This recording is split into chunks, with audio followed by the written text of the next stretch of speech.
I used to have this idea that I would be free when I was, well, I don't know. I think there was a time when I thought freedom and control had a lot to do with each other. Somewhere probably around high school, I made a decision that I wanted to go into medicine. I knew I wanted to be a physician. It was a while before I settled on the specialty of obstetrics and gynecology. I drive to work each day really feeling blessed that I have the career I have, that God has given me a job that's a ministry.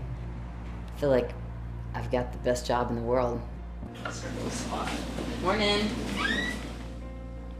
All of pregnancy is a lesson in patience and a lesson in flexibility. It just teaches me, as I watch women experience that, how important it is to live in the moment. I get to walk with women and families through really, really joyful times and through some really challenging times. You know, I get to experience life from the beginning to the moment a baby takes its first breath. I think the problem for a long while was that my vision of what was freedom was not in line with what God says is freedom.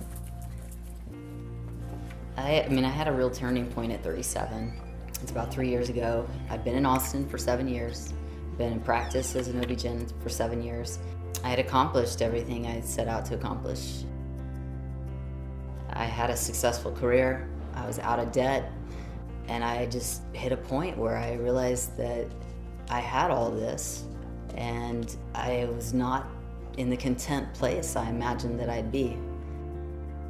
It was a really uncomfortable place to be in, to realize that you'd accomplished your goals, and now what?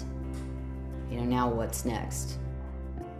And then to feel a sense of like just a hole, like an emptiness inside, as if something was missing, and yet not know what that is. As God realigned my values with His values and showed me places where I thought I was free, but I wasn't yet free, that changed everything.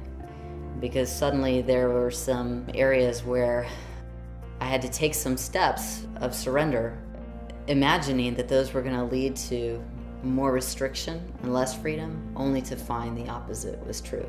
That was in money, that was in relationship, but I didn't really understand yet what true freedom was going to look like. So often when I get home from work, I can't wait to get my shoes on and get out on the trail. When I'm running, I hear really radical things from God, and that's where I go to meet Him. I feel like that's the time when He puts thoughts in my head that are really beyond myself, but that's when I get ideas. I think when I made a decision that it was time to just go all out and live for Christ, that it was time to really discover what it meant to be an offering to Christ, to live my life fully surrendered. It started to get crazy, the things that I would hear.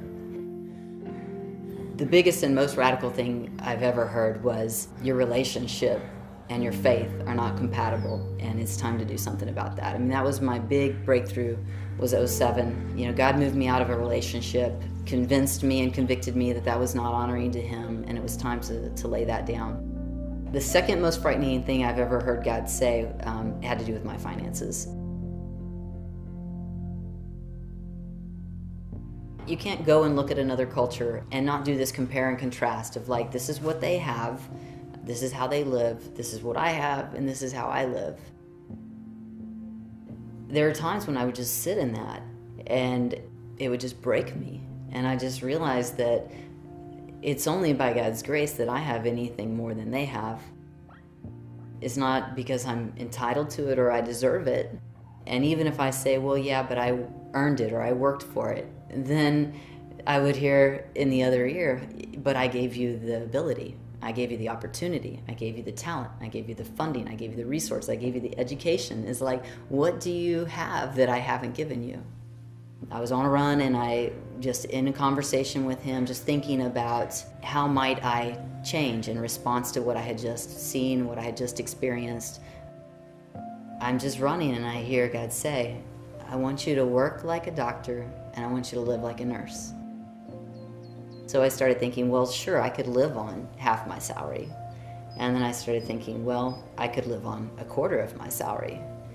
And I just kind of froze in that and started thinking, well, about a quarter of my salary is probably about what the average nurse is making.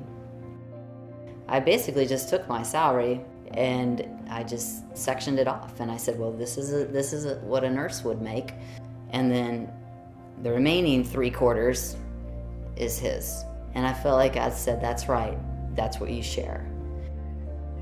I'm not gonna lie, it took some time getting used to living on a budget again. I hadn't really had to stop and think about how I was spending my money for a while.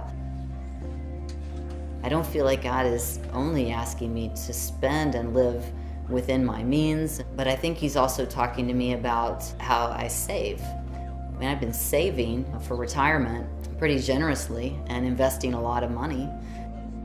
My goals were to retire at 50 and to retire with a certain amount of money, to live at a certain lifestyle.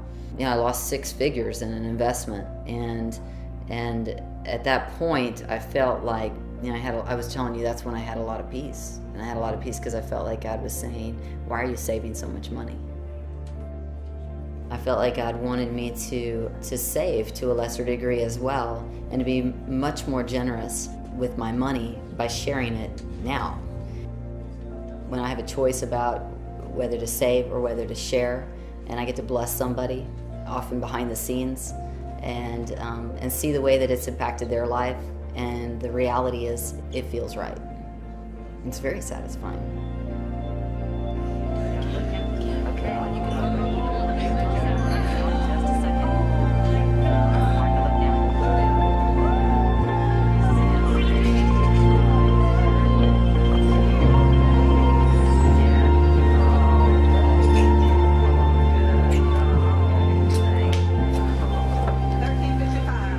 I really live a very full life, a very satisfying life. And I feel like that hole that I had 3 or 4 years ago, that I wondered, what is it and how do I get it filled, has been filled to overflowing. And I feel like it fills me up, and then it pours out to others around me in a way that I hope I bring a lot of joy to people's lives. And that joy I wouldn't have to give if He hadn't first given it to me. So.